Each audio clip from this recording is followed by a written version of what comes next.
On y est arrivé parce qu'on a constaté les insuffisances des OMD, des 8 OMD définis entre 2008, enfin de 2000 et 2015. Il y avait vraiment beaucoup d'insuffisances, notamment un peu de flou autour des enjeux environnementaux. Donc, septième OMD, on dit pour préserver l'environnement. Mais comment? Quel environnement?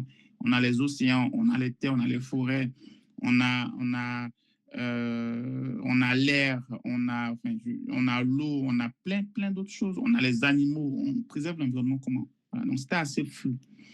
Donc, vous allez voir qu'avec les 17 ODD, on va égrener.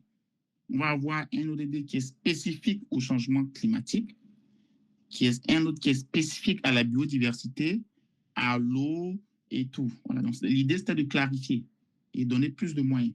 Voilà. On avait remarqué aussi qu'avec les OMD, ce n'était pas très inclusif parce que les pays non développés n'avaient pas été assez associés justement à la réflexion en amont. Vous voyez? Donc, ce n'était pas assez mobilisateur. Quand tu n'associes pas tout le monde, ce n'est pas très mobilisateur. Donc, si on essaie de zoomer un peu, voilà les 17 ODD. Voilà, les 17 ODD. On ne dit pas de pauvreté dans le monde. Voilà. Ça veut dire quoi? On va expliquer. Le 2, on dit fin zéro. Ça veut dire que en 2030, dès qu'on arrive en 2030, on considère qu'il n'y a plus de pauvreté dans le monde. Bon, on est d'accord que ce n'est pas évident. Dès qu'on arrive en 2030, il n'y a plus de faim dans le monde. C'est-à-dire que plus personne n'a faim dans le monde. Ça veut dire que on a des programmes et tout, et dès que tu as faim, tu as à manger. Voilà, même si tu n'as rien, il faut qu'on s'assure que tu as à manger. Ça, c'est vraiment une forme de sécurité sociale. Ça, c'est vraiment le cap. La bonne santé et le bien-être. Ça veut dire que en 2030, tout le monde doit être en bonne santé. Et même si tu n'es pas en bonne santé, il faut que tu aies au moins de quoi te soigner. Oui. En 2030, voilà, toujours, ODD, c'est le cap 2030. 2030, éducation de qualité. Tout le monde doit avoir accès à au moins une éducation de qualité. Voilà. Il ne faut plus qu'il y ait d'analphabète, d'illettrisme et tout ça. Égalité entre les genres. 2030, une forme de mixité, une forme d'inclusion. Il y a moins de discrimination basée sur le genre, c'est-à-dire que hommes, femmes, handicapés, enfants, grands, personnes qui ont choisi leur sexe aussi. Enfin, voilà. Donc, on arrive dans un monde où tout le monde se sent bien et tout le monde a les mêmes opportunités, peu importe qui tu es. Ça, c'est un vœu. Voilà, c'est l'un des objectifs fixés pour 2030.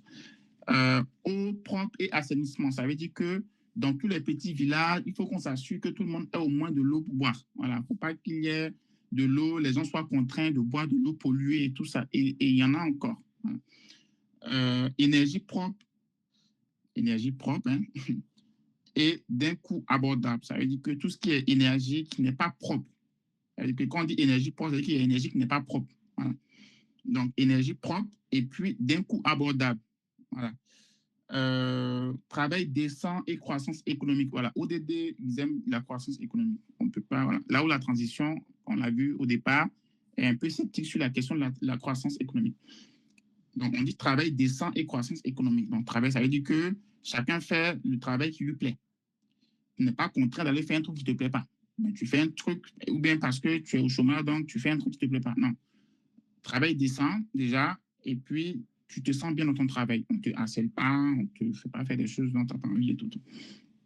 Donc, c'est vraiment l'idée. Hein. Industrie innovante et infrastructure. Voilà. Inégalités sont réduites. Voilà, ça fait un peu le pont avec le précédent et tout. Donc, vous voyez qu'on on a jusqu'à 17. 11, villes et communautés durables. Ça veut dire que on va s'assurer que nos villes sont mieux construites, avec un peu plus de verdure, avec moins de goudron, avec de la ventilation naturelle, donc pas forcément besoin d'acheter un climatiseur ou sinon du chauffage. Enfin, ça veut dire faire en sorte que les constructions soient durables. Voilà, parce que le climatiseur pollue beaucoup l'environnement. Il y en a qui aiment climatiser là.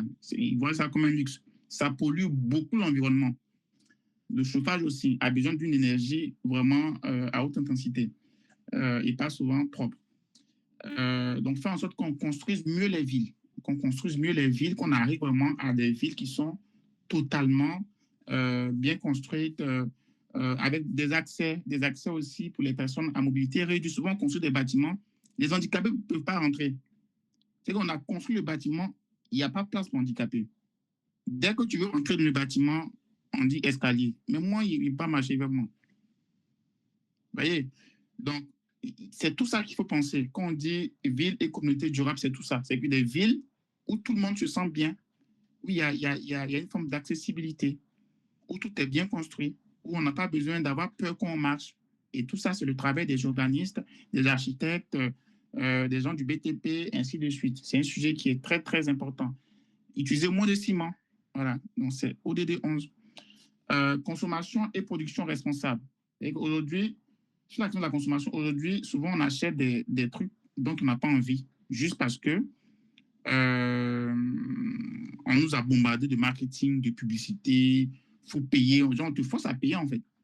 Voilà, ça c'est pas responsable.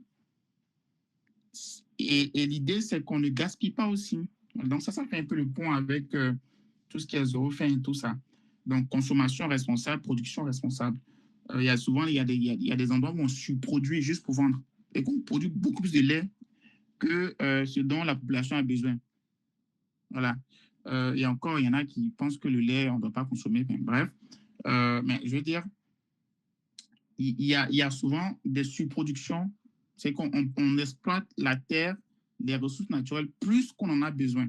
D'où l'idée de production responsable et de consommation responsable. Voilà. Des mesures relatives à la lutte contre les changements climatiques. Notre formation d'il y a 2 semaines s'inscrivait pleinement dans l'ODD 13. Des mesures relatives à la lutte contre les changements climatiques. Il faut comprendre pour agir. Voilà. 14, vie aquatique. Pareil, pollution de nos océans. Aujourd'hui, il y a des fonds marins. Quand tu arrives là-bas, tu vas penser que tu es dans une décharge. En fait, on jette tellement de choses dans les océans. Tout ce que tu jettes dans la rue, là, ça arrive dans les océans. C'est quand la pluie frappe le sol, donc ça va ruisseler. Donc les déchets, tout ça, leur exutoire, c'est dans l'eau.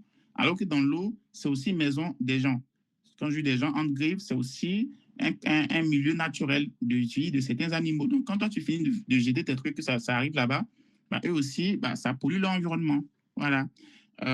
Et sachant que demain, tu vas vouloir manger du poisson, donc tu es en train de manger du poisson qui a mangé les bêtises que tu as jetées à terre. Donc, c'est un cercle vicieux. Bon courage à nous et à nos ventres. Vie terrestre, c'est tout ce qui est en lien avec la biodiversité, ainsi de suite et tout ça. La paix, justice, institutions efficaces, voilà. On se dit que bon, s'il n'y a pas la paix dans le monde, tu as beau parler de tout ce que tu veux, ça ne peut pas marcher en fait. Les gens sont en train de se tuer et tout. Toi, je parle de paix, de faim. Voilà. Donc la paix va aussi avec la justice. Ceux qui commettent des actes doivent être jugés, ils doivent payer pour leurs actes et tout. Institutions efficaces, ça veut dire que moins de corruption dans le monde, tout ce qui est corruption, nos pays africains sont gangrénés de corruption. On est gangrénés de corruption. C'est incroyable. Donc, l'ODD 16 veut aussi lutter contre ça. Corruption, c'est tout simplement le fait de, par exemple, payer pour avoir un service là où le service devait être gratuit, par exemple. Payer là où on demande un diplôme, voilà. Payer là où on demande une compétence, payer là où on demande un savoir-faire, c'est ça la corruption.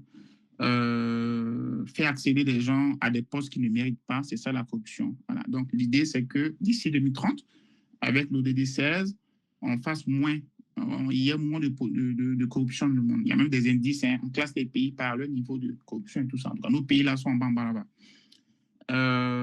17, on dit partenariat pour la réalisation des objectifs. Ça veut dire que quand on a fini de dire tout ça, on sait que sur certains sujets, il y a des pays qui ont beaucoup plus de moyens pour y faire face que d'autres. Voilà. Les pays où les institutions sont déjà fortes, on a déjà des tests assez rigoureux, donc on sait que on touche un peu là, ça sert un peu, voilà. Mais il y a des pays où il y a même pas de tests en fait sur les questions de corruption. On a déjà parlé de pays de lutte contre la corruption, comment. Donc, l'idée de l'ODD 17, c'est de faire en sorte que les pays se serrent le coude pour atteindre certains objectifs de développement durable. Voilà. Quand on revient justement donc, à tout ça, C'est ce que je disais tantôt. Donc, l'ODD 1, on dit pas de pauvreté dans le monde. Les Nations Unies le définissent comme ça. On dit éliminer la pauvreté sous toutes ses formes et partout dans le monde. Voilà, c'est un peu ça. Le 13, pareil. 13, c'est ici. Voilà. Prendre d'urgence des mesures pour lutter contre les changements climatiques et leurs répercussions. Voilà. Le 14, vie aquatique. On dit conserver et exploiter de manière durable les océans, les mers et les ressources marines aux fins de développement durable. Voilà. 15, vie terrestre, préserver et restaurer les écosystèmes terrestres. Voilà, ainsi de suite. Mais une fois qu'on dit ça, souvent, on pense qu'on n'est pas concerné, mais on est concerné au plus haut titre. Hein. Par exemple, le 1, quand on dit éliminer la pauvreté sous toutes ses formes et partout dans le monde, la partie du monde qui est la plus concernée, c'est les pays du Sud. Et l'Afrique est un continent du Sud. Il y a une forte concentration et même de pauvreté extrême dans nos États. Très souvent, ceux qui vivent dans les capitales ne le voient pas, ils ne le sentent pas. Donc, ça fait qu'on est souvent déconnecté. Mais dès que tu fais un pas de côté par rapport aux capitales, même souvent dans les capitales, il y a beaucoup de disparités, tu sens qu'il y a beaucoup de pauvreté en fait. Il y a beaucoup de pauvreté, beaucoup de précarité, notamment rurale. Donc, on est concerné au plus haut titre. Donc, vous pouvez mettre en place des projets dans ce sens. Quand on dit faim zéro, éliminer la faim, assurer la sécurité alimentaire, améliorer la nutrition et promouvoir une agriculture durable. Mais on est concerné au plus haut titre. Il y a tellement de pays africains où les gens sont sous-alimentés. C'est une sous-alimentation persistante. Les gens ne mangent pas à leur faim. Puis il y a une forte dépendance à l'agriculture. Alors que quand on parle de changement climatique, si les récoltes ne donnent plus bien, ben on a faim. Il y a un set qui est là comme ça. Donc on est concerné au plus haut titre. Que dit de la santé? Que dit de la santé? Dans nos pays qui sont chargés de maladies transmissibles, où la mortalité infantile et maternelle est super élevée, vous voyez, où il y a un manque de personnel de santé. Donc, l'ODD 3, là, concerne tout cela. Quand on parle de qualité de l'éducation, mais on est concerné au plus haut titre. Dans le classement des meilleures écoles au monde, là, on n'est jamais là-dedans, on est toujours en bas, en fait. On est toujours en bas. Il y a un écart important entre les accès, les apprentissages, les formations, même la qualité des informations qu'on reçoit. Il y a des universités aujourd'hui en Afrique, tu vas partir, en fait, on te sait des cours des années 1900. C'est que le prof n'est même pas à jour, en fait. Et du coup, on enseigne ça aux gens. On en 2026, on vous enseigne ça. Donc, imagine, toi, tu es en 2026, on te donne cours de 1999. Mais du coup, tu vas en entreprise, tu ne sais rien faire. Bien, voilà. Donc, on est concerné au plus haut titre. Quand on parle de qualité, c'est une éducation qui est compétitive. C'est ça, c'est comme ça. Si on revient aux enjeux vraiment typiquement environnementaux, tout ce qui est en lien avec les villes durables, pareil, une urbanisation qui est galopante en Afrique, je disais tantôt, des infrastructures donc, urbaines qui sont inadaptées au type de mobilité. Même quand on parle de mobilité aujourd'hui, nos moyens de transport sont hyper polluants et puis en mauvais état. Voilà. Il y a beaucoup de choses à faire à ce niveau. Donc, on est concerné au plus haut titre. Voilà. Donc, ceux qui vont souvent dire oui, développement durable, c'est sur les blancs et tout, on est concerné. On est concerné. Je suis désolé, mais on est concerné. Voilà. Et je peux aller beaucoup plus loin. On n'a pas toute la soirée. Si on essaie de faire un petit jeu, voilà quelques données sur l'Afrique. Voilà quelques données sur l'Afrique. On dit que l'Afrique émet peu, mais subit fortement le changement climatique. Si tu veux mettre en place une initiative sur la base de ce diagnostic, tu vas le flécher avec quel ODD? Voilà, Kevin Kwame. En fait, Kevin Kwame a la meilleure réponse, en fait. Tous ceux qui ont dit ODD 13, ils sont dans la bonne droite ligne parce que l'ODD 13, justement, on dit de prendre d'urgence des mesures pour lutter contre les changements climatiques et leurs répercussions. Donc, ils ont totalement raison. Donc, ODD 13. Donc, l'Afrique émet peu, mais subit fortement le changement climatique, fait écho à l'ODD 13. Il y en a qui ont dit ODD 10, réduire les inégalités entre les pays et en leur sein. Totalement vrai. Totalement vrai. Voilà. Donc, à partir du moment où il y a une notion d'inégalité, l'ODD 10 rentre en ligne de compte. Il y a des organismes pour ça. Donc, si tu mets un projet qui a pour but de réduire les inégalités dans le monde, tu vas déjà flécher toutes les institutions qui travaillent autour de l'ODD 10. Réduire les inégalités entre les pays ayant leur sein et ainsi de suite. Si ça fait aussi écho à l'ODD 13, justement, tu vas aussi travailler avec les instances ou les organisations qui sont à cheval sur les enjeux, les changements climatiques, et c'est pareil. Donc, c'est vrai parce que, tandis que l'Afrique émet peu, mais subit fortement le climat, donc ça fait référence à un enjeu de justice et sinon d'injustice climatique. On parle de climat, c'est ODD 13. ODD 10 rentre en ligne de compte parce qu'il y a la notion d'inégalité. Voilà. Pareil, on peut faire pareil aussi en se disant, bon, on remarque des choses, à quoi correspond, je veux dire, chaque réalité. Alors, on sait qu'en Côte d'Ivoire, par exemple, dans la région de Grand Laou, qui est une région côtière, donc au sud de la Côte d'Ivoire, donc qui baigne dans l'océan Atlantique, il y a justement ce phénomène d'érosion côtière ou sinon aussi d'élévation du niveau de la mer qui fait que la ville perd une partie de son territoire de plus en plus parce que l'océan grignote des parties de la ville. Il y a des cimetières qui ont été engloutis par les vagues parce que trop proches des vagues parce que la mer gagne du terrain. Voilà. C'est une conséquence du changement climatique. Voilà. L'élévation du niveau de la mer est une conséquence du changement climatique. Parce que lorsqu'il y a réchauffement climatique, l'eau se dilate. Même dans la cuisine, lorsque vous cuisinez, quand l'eau commence à bouillir, ça commence à baisser. Donc, quand l'eau commence aussi à se réchauffer, il y a une forme de dilatation de l'eau de mer qui fait que ça occupe beaucoup plus d'espace. Et ça fait que globalement, au niveau justement de Grand Laou et des régions côtières, donc Grand Laou, Grand Bassam, ainsi de suite, il y a ce phénomène-là. C'est-à-dire que l'eau, et c'est toute la bande de l'océan Atlantique, donc les pays qui ont une façade maritime sont sujets à ce phénomène-là. Voilà. Ça fait référence à quel ODD? C'est comme ça qu'il faut penser. On sait qu'en Côte d'Ivoire, il y a une forte déforestation. On a perdu près de 90% de notre couvert forestier entre 1960, donc à l'indépendance, et 2015. Enfin, ouais, là, on parle de 90. Et ça fait référence à quoi?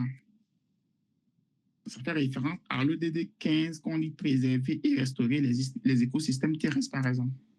Voilà. Les problèmes d'accès à l'eau, vous voyez qu'il y a vraiment de gros problèmes chez nous. Et tout ça fait référence à des ODD. Donc, quand on veut agir en tant que jeune, et ça fait la transition avec la prochaine partie, il faut pouvoir avoir cette grille de lecture-là.